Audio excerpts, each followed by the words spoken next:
bienvenue dans cette nouvelle interview de la série des jeux, des outils, des coachs. Aujourd'hui, nous vous invitons à découvrir une méthode qui a pour vocation d'aider à intégrer, à harmoniser et puis à développer les mémoires transgénérationnelles acquises. Une approche, je me doute bien, qui va plaire à tous ceux et celles qui s'intéressent au transgénérationnel et à la psychogénéalogie, et peut-être bien mes étudiantes constellatrices. Et donc, avant de continuer, eh bien, je t'invite, jolie étoile, à prendre un petit moment pour liker et t'abonner à ma chaîne. Ce petit geste va permettre à cette vidéo de remonter dans les algorithmes, mais aussi de faire connaître mes invités à un plus grand nombre de personnes. Alors, tu me donnes un coup de pouce? Bien, bonjour Sylvie Aurore. Salut Oriane. Merci de me permettre d'être là. Vraiment un grand merci pour ta générosité parce que ça fait à peine quelques jours qu'on s'est croisés virtuellement et j'ai beaucoup aimé ce que tu dégageais, ce que tu faisais. Donc c'est un plaisir d'être avec toi, avec vous et puis voilà, de partager avec tes étoiles. Je dois te dire que je suis vraiment très contente de t'avoir ici parce que ton approche, ta méthode m'intrigue. Et comme tu le sais, je suis aussi constellatrice, j'accompagne les personnes à se réconcilier avec leur famille, à trouver une bonne place dans leur vie. Et donc, le fait que tu aies associé l'hypnose transgénérationnelle de Sylvie Tenenbaum et aux constellations et à la psychogénéalogie, eh bien, m'a donné envie de t'inviter. J'ai envie de te poser une question peut-être tout à fait basique. Qu'est-ce que le transgénérationnel? Alors, pour moi, il y a une différence entre deux concepts, c'est l'intergénérationnel et transgénérationnel. L'inter, c'est entre les générations. Donc, en fait, ce sont des interactions dont on a conscience et qui vont créer des traditions, en fait. Hein. Par exemple, regarde, là, on est au mois de février. Ceux qui ont en tradition d'aller faire du ski ou d'aller à la montagne, ça leur parle, ils y vont. Et puis, il y en a d'autres qui disent, ben non, c'est pas mon truc, en fait. Hein. Voilà. Et puis, c'est pareil, quand on sort un jeu de société, en général, c'est parce qu'on y a joué avant, en fait. On était en interaction avec les autres et du coup, ça nous a plu. Et quand on le fait, on a conscience de pourquoi on le fait, en fait. Mmh. Donc, on a vraiment la notion de souvenir qui vient avec et d'interaction, en fait.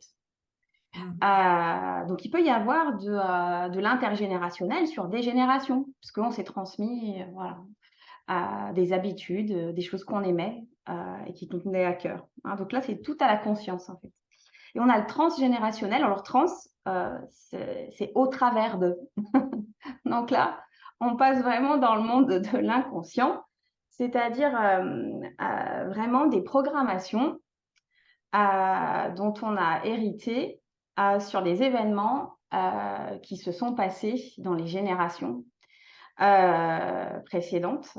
Et ce qui est assez drôle, c'est que l'inverse aussi existe, c'est-à-dire que tes enfants peuvent aussi, si on a l'occasion d'en parler par rapport à tout ce qui est épigénétique, on peut aussi vraiment avoir un dialogue avec nos descendants en fait. Moi, j'aime beaucoup, je ne sais pas si tu as lu le livre Les 12 libérations de Stéphanie Abellan.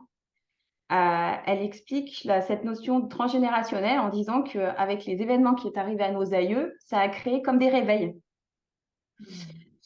Et que ces réveils, c'est comme s'ils n'avaient jamais été désactivés. Donc, il y a des fois, on est réveillé à 7 heures du matin, on est réveillé en faisant telle ou telle rencontre, on a un réflexe parce que quelque chose qui potentiellement n'est plus à jour est toujours activé en fait. Là, je prêche quelqu'un de convaincu, j'imagine, Oriane, vu que tu fais des constellations, que les non-dits, les secrets de famille, les regrets, vraiment les regrets, les tâches inachevées, les fantasmes non assouvis, aussi leur lien à l'argent, au travail, à la séparation, activent ces réveils.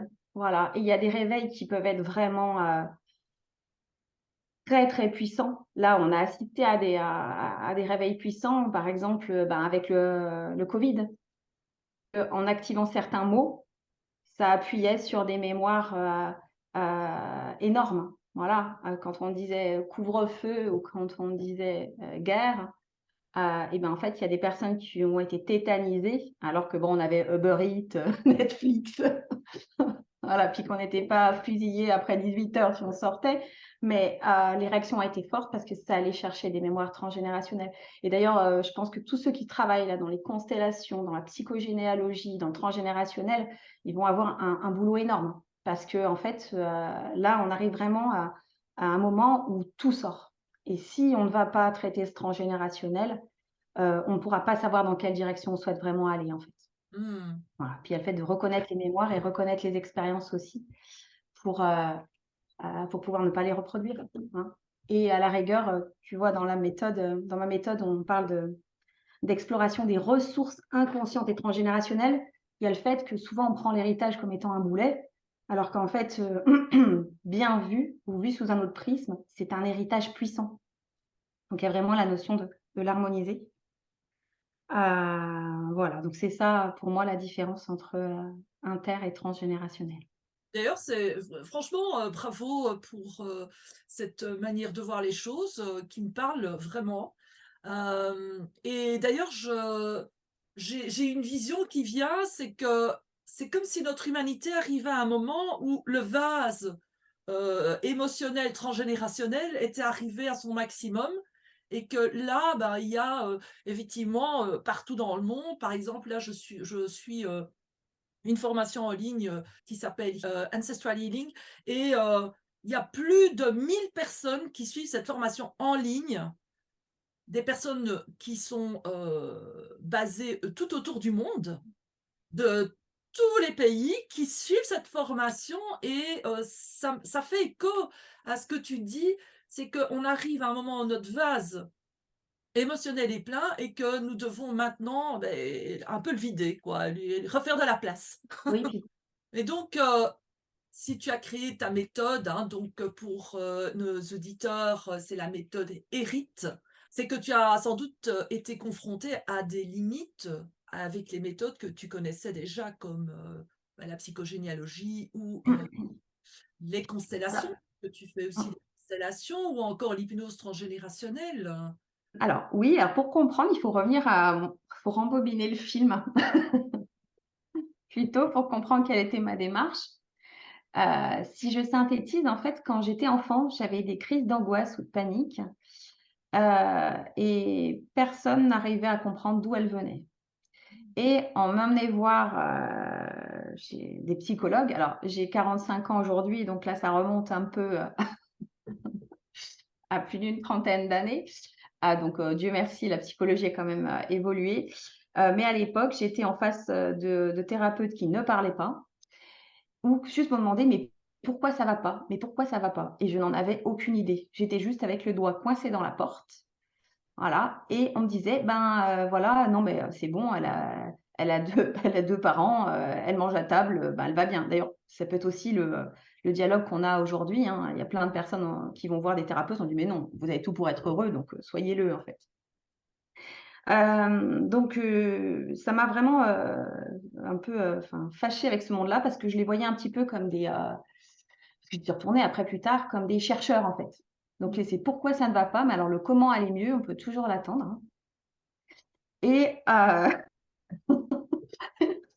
et du coup, pour moi, c'est un petit peu, enfin, le jour où ça va mieux, c'est un petit peu c'est le loto, en fait. C'était le ticket gagnant, mais il y en a pas tant que ça. Et pendant mes études, j'avais, fait la connaissance d'un professeur de communication qui, lui, dans la cafétéria, m'avait fait une séance d'hypnose en parlant de mon père, je l'avais imaginé comme un volcan et cetera et d'un seul coup, je m'étais sentie super à bien. Je dis: «Ah, c'est aller travailler des choses, que j'ai pas compris, mais ça marche». Donc j'avais gardé ça dans ma tête, alors j'ai fait à mes 21 ans une crise de panique qui a duré 3 semaines. J'ai cru que j'allais en mourir. Quel que soit l'endroit où j'allais, je n'étais pas rassurée, heu et pareil, psychologue, pas aidé. Mais je vais reprendre au bout de 3 semaines, comme ça s'est arrêté comme c'est venu, j'ai repris le cours de ma vie, en automate avec mes programmations. Et puis un jour, j'ai fait, suite à un grave choc émotionnel, j'ai perdu, l'usage de la parole et du contact aux autres, en fait. Même la voix, moi qui suis une pipelette, invétérée, je n'y arrivais plus.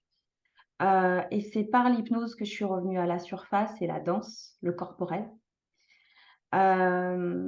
J'ai fait la connaissance à ce moment-là de Danielle Grand, qui exerce en kinésiologie sur Saint-Genis-Laval. Maintenant, elle doit avoir plus de 80 ans, hein, qui travaillait en transgénérationnel en dessinant des arbres. En 2 séances, en fait, avant, je n'arrivais pas à tomber enceinte et je suis tombée enceinte une semaine après la séance. Donc, là, c'était plus à prouver que ça fonctionnait, même si j'avais toujours compris. Donc comme je dis: «Sylvie, Aurore, tu ne comprends pas, ben, va te faire former». Mais quand je suis allée faire de l'hypnose au départ, ben, c'était d'abord pour moi, en fait, pour Mmh. comprendre, pour me soigner. Et dans l'hypnose, là, j'ai trouvé un autre monde. Les méthodes, comment est-ce qu'on les appelle? Rapides, enfin voilà, Et thérapie les brève. les thérapies brèves, merci Oriane. Oui, alors là, c'était le monde complètement inverse. Là, on s'en foutait du pourquoi. Vous êtes venus pour arrêter de fumer, pour perdre du poids. On ne connaît pas votre histoire, pam pam, ça doit marcher en 2 séances, voilà. Alors j'étais très sceptique là-dessus, mais comme toute personne qui commence, ben voilà, si on m'a dit ça, c'est que ça doit être, comme ça. Mais voilà, pour moi, c'était la théorie du château de cartes, c'est-à-dire que, on a un système, on va tirer sur la carte, par exemple, de la cigarette, mais la cigarette, si la personne, imaginons, c'est son doudou, c'est sa seule ressource, qu'est-ce qui se passe derrière? Est-ce qu'on risque pas de déclencher quelque chose de beaucoup plus dommageable derrière? Puis à la rigueur, s'il y a ce symptôme, bah, pourquoi? À quoi il sert, en fait? On n'est pas là, on n'est pas là pour le cracher dessus, on est là pour le comprendre. C'est là où j'ai fait la rencontre de, Sylvie Tenenbaum, qui a écrit beaucoup de livres, hein, qui est Ouais. une féministe active. Je vous invite à lire ses livres, hein, précurseurs. Et elle va me former en hypnose transgénérationnelle. Et là, je vais vivre des expériences de dingue pendant les protocoles. Je vais voir des images, de Première Guerre mondiale, de guerre des tranchées que je peux vérifier. Et moi, par contre, je vais toujours aller vérifier dans mon arbre si c'était OK. Voilà, et de là, je sors, je suis formée et je vais commencer à exercer. Alors, il faut savoir que moi, j'ai toujours eu peur de faire vivre ce que moi j'avais vécu. Je suis tombée sur des thérapeutes très toxiques. Mmh. J'ai vraiment eu des idées très noires en sortant, en fait. Donc rien qu'à l'idée de me dire: «Je» non. Donc j'ai passé 2 fois, tout mon cursus et je commence j'ai la chance d'être supervisée par Sylvie Tenenbaum.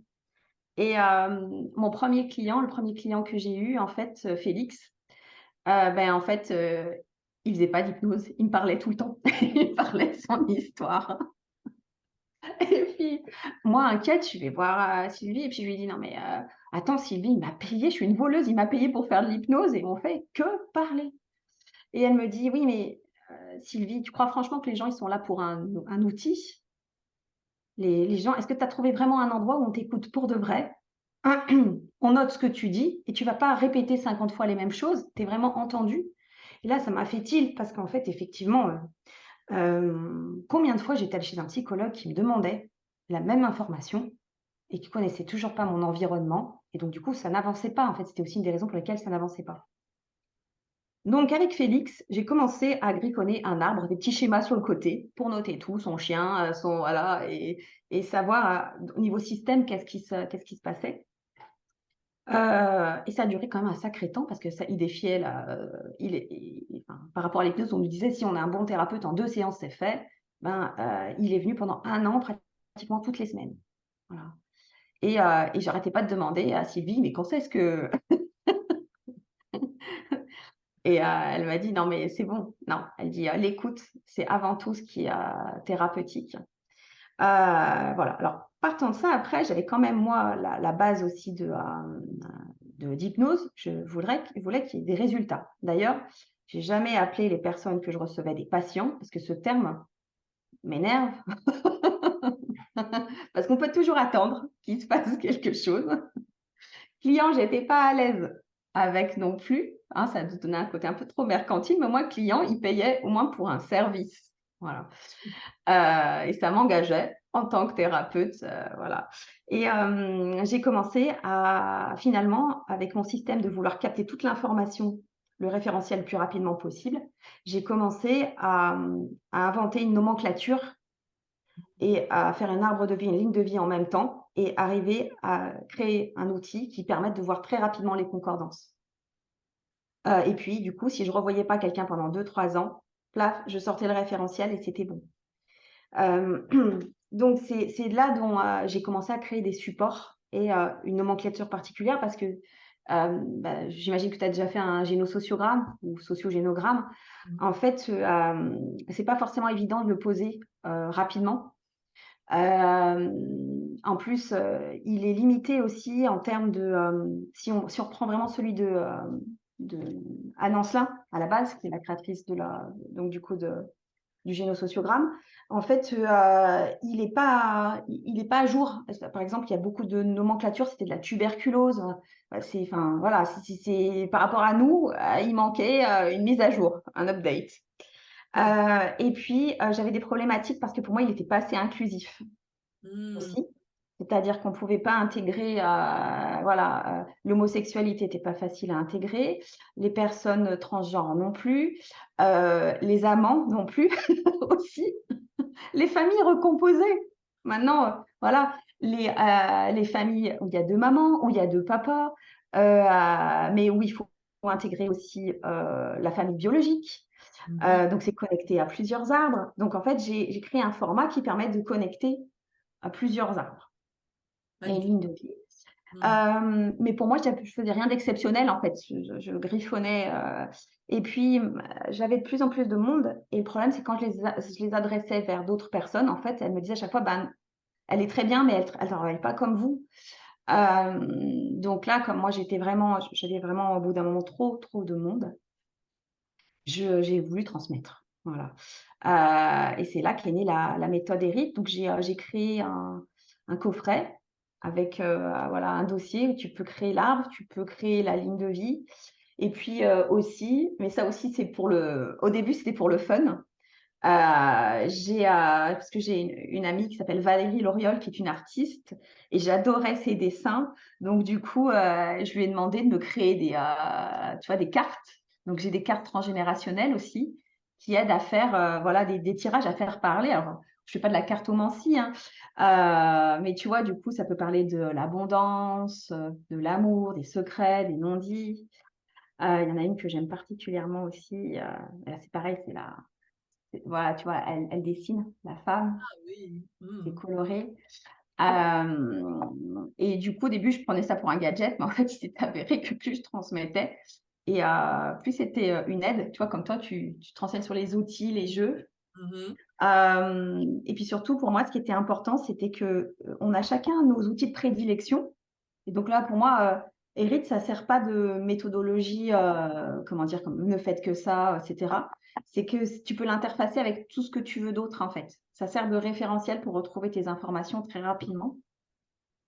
Donc là, moi, par exemple, je peux l'interfacer avec, du Ritmo, je sais pas si tu sais ce que c'est que le Ritmo? Non. Heu, Tu dois encore inviter des autres personnes pour Bah découvrir. oui, Lily Ruggieri, elle est bien connue parce qu'on connaît le MDR, mais par les mouvements oculaires, mais ça, c'est réservé, au personnel, soignant. Et le Ritmo, va utiliser la stimulation latérale hein, et pas seulement avec, les yeux, mais en fait avec le son, parce que du moment que c'est stimulé latéralement, en fait, ça fonctionne en termes de déprogrammation ou de reprogrammation. C'est un outil très puissant. Et je fais aussi, par exemple, la gestion du poids avec la méthode, AGP d'Eric Gatta, enfin, Michel Martin aussi pour l'arrêt du tabac. Enfin, ça selon ce qui vous parle, c'est vraiment des Legos, en fait. Et ça peut aussi servir effectivement par rapport aux constellations, familiales.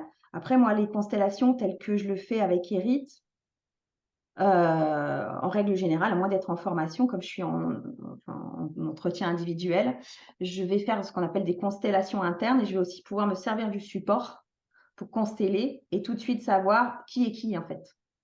Un mot. Voilà Ah, et si je l'ai pas, je le note parce que dans l'arbre de vie, il y a pas seulement q les personnes de la lignée de sang, il y a aussi l'arbre de cœur, en fait. Et ça, c'est super sympa parce qu'il y a des personnes qui connaissent pas forcément leurs origines et des fois, elles se sentent seules. Mmh. Et au contraire, en fait, ça leur révèle que non, elles sont entourées et heu et donc on va pouvoir enrichir cette représentation. Autre chose aussi, c'est que la personne qui arrive la première fois avec son objectif, elle arrive avec tous ses aïeux. Donc souvent, son objectif n'est pas son objectif réel. Donc il y a l'idée d'avoir cette décantation pour avoir cet objectif révélé avant de cibler, hein, parce que là, pour moi, l'hypnose, c'est comme un laser, mais si tu te trompes d'endroit, ça ne sert pas à grand-chose. Hein? C'est très complet et passionnant et ça me parle beaucoup ta manière d'aborder les choses. Effectivement, j'ai observé qu'il y avait l'arbre de cœur et que d'ailleurs je le dis souvent en constellation, il y a pas que les membres de la famille, il y a aussi, des personnes qui ont une importance, parfois même plus importante que quelqu'un qui a transmis la vie parce que cette personne a pris soin de la vie d'une personne, du système, a contribué à un changement, financier, de classe sociale, d'instruction, que sais-je? Ou même ne fût-ce que de l'amour, hein, et c'est pour ça que des constellations, les 1ers grands amours ont leur place dans le système. Donc J'allais même, on va voir, et c'est moi ce que j'adore aussi, c'est qu'en fait, les répétitions, on les voit en marquant le premier amour de la grand-mère ou du grand-père ou et tu vois la le coup de foudre, mais on pourrait faire une capsule rien qu'avec ça. ah S'il y a bien un truc qui a fait de répétition, c'est bien le coup de foudre. ah Et pour arriver à s'en défaire, c'est pas évident et à la fois, c'est l'utiliser parce que ça te permet de faire une rencontre, mais il faut pas y être enfermé, en fait. mmh. Donc oui, oui, c'est bien sympa et tu parlais justement des familles de cœur. Moi, ce que j'aborde aussi, en formation, c'est, le fait que, on a notre génétique, mais on a de l'épigénétique et ce brin d'ADN, il a des interrupteurs sur les comportements et en fait, ce qu'on va vivre sur notre ligne de vie, ça va activer ou désactiver les interrupteurs. Donc avoir conscience de tout ce qui a été vécu est important et puis, tu vois, avant que tu enregistres, on parlait des animaux et ben, souvent, c'est oublié dans la constellation. Alors qu'en fait, l'animal, pour, beaucoup de personnes, c'est waouh! De grande Heu, importance, oui, une oui. grande importance et tu peux aller aussi, tu vois, pour moi, ça pose aussi le contexte de sécurité parce qu'en hypnose, des fois, la personne, d'un seul coup, elle peut partir. Mmh. Donc en fait, il va falloir la ramener avec des éléments forts. Donc le fait que tu connaisses, le nom de son animal ou même d'un animal qui n'est plus là, mais qui a énormément compté, qui va aller la chercher parce qu'on est dans cette époque-là, tu as Mmh. le référentiel pour l'indiquer, en fait. Donc c'est plein de ressources et là, il se passe des choses, waouh, tu vois, magiques. Là, rien que d'y penser, tu en es le frisson. C'est beau, en fait. Oui, waouh. Bah, voilà, je crois que tu as donné tellement d'éléments que je ne dois même pas te demander à quoi peut s'attendre une personne qui va te consulter puisque tu as déjà, tout dit. La seule chose, c'est que tu nous as, fait prendre conscience que tu proposais une formation, qu'en Oui. étant en plus, certifiée Qualiopi, donc ça c'est pas mal, surtout en France, hein. Je sais que c'est très important, cette certification. Donc à qui s'adresse cette, formation, Hérite? Alors, elle intéresse principalement ceux qui aiment entendre et qui sont curieux d'entendre des histoires. C'est-à-dire que si on n'a pas de curiosité envers l'autre, si on n'est pas vraiment, voilà, il faut être féru à avoir envie de comprendre, de se comprendre. Là, c'est la première chose. Première chose, quand vous venez en formation, le premier niveau, c'est une forme à soin. Les élèves l'appellent aussi la machine à laver, en mode essorage. Waouh, et tu donnes ça sur Lyon, c'est ça, ou en Alors, je fais ça sur Lyon, mais aussi en ligne. C'est-à-dire qu'en fait, j'aime bien avoir des groupes mixtes. C'est mmh, un format un peu spécial. Donc et des fois, je peux avoir que du présentiel, ou que du distanciel. Mais en fait, le centre Les Deux Cèdres, en général, on l'aime bien. Donc les personnes aiment bien venir, en immersion, en cocon ici. mmh, Voilà, mais les 2, les 2 sont possibles. Donc effectivement, il y a la notion d'investissement, mmh. qui est très importante, de tri sur soi. Il y a vraiment un avant et un après parce que vous recevez, tous les cadeaux possibles qu'on peut recevoir, par les 2 Cèdres. Parce qu'évidemment, il n'y a pas que moi, hein, voilà, c'est vraiment cette synergie et ce lieu qui est particulier et qui se ressent même à distance. Et effectivement, certification Qualiopi, alors pourquoi je l'ai fait? Parce que, les personnes qui viennent aux formations sont des thérapeutes en activité ou qui débutent ou qui souhaitent le devenir, en fait. Et souvent financièrement, c'est pas évident. Mmh. Et moi, quand j'ai fait ma reconversion, j'étais pas au courant qu'en tant qu'auto-entrepreneur, on avait un fonds de formation chaque année qui n'est pas cumulable, mais qui disparaît, en fait. Voilà, j'ai aucune idée et je me suis aperçue que la plupart, et plutôt les femmes ne le savaient pas et du coup, ben, pour que ce soit utilisable, il fallait que ce soit des formations qui soient certifiées. Donc effectivement, ça demande un travail monstre, d'être dans les clous, pour pouvoir être certifié, mais ça permet, si tu veux, aux personnes de pouvoir faire le cursus en étant en général, partiellement ou totalement, financées. Mmh. Sachant qu'il y a 3 niveaux, hein. Voilà, alors tout le monde ne fait pas les 3 niveaux la première année. De toute façon, le maître praticien, c'est pas possible de le faire la 1re année. Il faut à moins attendre, une bonne année. J'ai la chance dans mon centre d'avoir, ma collègue et collaboratrice Olivia, qui, elle, du coup, gère l'administratif et répond à vos questions pour arriver à avoir ces fonds de formation quand c'est possible. Voilà. Alors, par contre, c'est pas le CPF, hein, c'est que les fonds de formation des personnes qui sont Bon. Et pour voilà. ce coffret, tu le vends aux personnes, par exemple, si moi je me disais: «Tiens, je j'acquerrais bien ce coffret», est-ce que Alors là, tu vois, tu me poses une bonne question. Alors déjà, juste pour te montrer un peu ce que je m'étais amusée à faire. Donc, tu avais ça c'est l'ancêtre, c'est le premier. D'ailleurs, il est un peu, tu vois, c'était un coffret à l'intérieur où donc du coup, il y a les arbres, les lignes de vie, mmh, il y a un livret, il y a les cartes. Voilà, c'est la nouvelle, enfin, t'as la version intermédiaire et puis où je réédite. J'ai pas, je les ai tous épuisés en fait. Donc, waouh, j'ai pas magnifique. de, pour l'instant, je suis en train de voir un petit peu comment le faire. Pour l'instant, les cartes transgénérationnelles, elles vont être en accès. Je pense que là, je vais faire un coffret rien qu'avec ces cartes pour expliquer comment les utiliser. Par contre, la méthode, pour l'instant, elle est accessible à ceux qui ont fait, enfin, le coffret est accessible à ceux qui ont fait la formation, parce que c'est un outil aussi qui est pas utilisé n'importe comment. Après, j'ai eu effectivement des demandes de personnes qui auraient été intéressées pour, avoir le coffret et puis éventuellement avoir enfin, même peut-être une formation en ligne sur la nomenclature et tout ça, tu vois? Ce qui me tient à cœur plutôt, c'est que les personnes, elles expérimentent. Tu vois? Moi, ça viendrait pas à l'esprit d'expérimenter ça sur quelqu'un, et qu'il soit mon cobaye. Dans la oui. L'avoir fait moi-même, tu vois? Au niveau éthique, pour l'instant, c'est confié aux héritières. Mmh. Alors pourquoi héritières? Parce qu'en fait, sur toutes les personnes que j'ai formé seulement 3 hommes.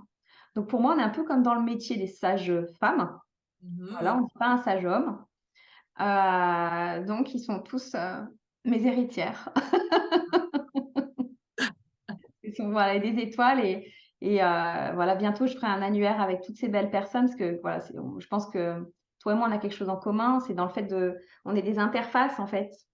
Voilà, il y a des personnes du coup suite à Hérite qui ont écrit des livres aussi, des romans transgénérationnels comme, Virginie Zakarian-Clavé. Il y a aussi, Jean-Luc Conesa, qui malgré sa cécité écrit des livres, énormes et il est parti de sa propre histoire, Waouh. heu, avant de créer ses romans et c'est parti d'un accompagnement, transgénérationnel en fait, au début en séance et tu vois, enfin, moi ce que j'adore c'est que, des fois, tu vois, ils te voient un petit peu comme un espèce de mentor ou tu vois, quelqu'un qui sait, voilà, alors qu'on a tous nos casseroles, et tu les vois, ils vont à un certain niveau et ils vont encore beaucoup plus haut que ce que tu es capable de faire toi-même.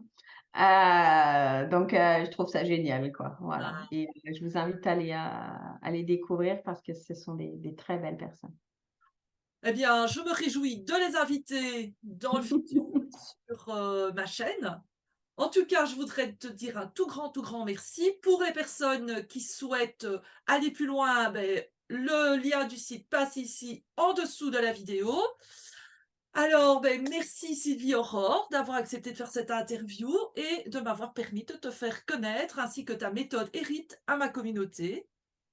Eh ben, merci Oriane, et puis ce sera à mon tour de t'interviewer pour te faire connaître à ma communauté, hein. Avec grand plaisir. Ah, voilà, merci pour ta générosité et puis merci à tous ceux qui nous ont écoutés, hein, ici ou ailleurs. Merci. Chères étoiles, pour ne rater aucune de nos prochaines interviews, je rappelle de s'abonner à ma chaîne, de rendre plus visibles mes invités en cliquant sur le petit pouce et en activant la cloche.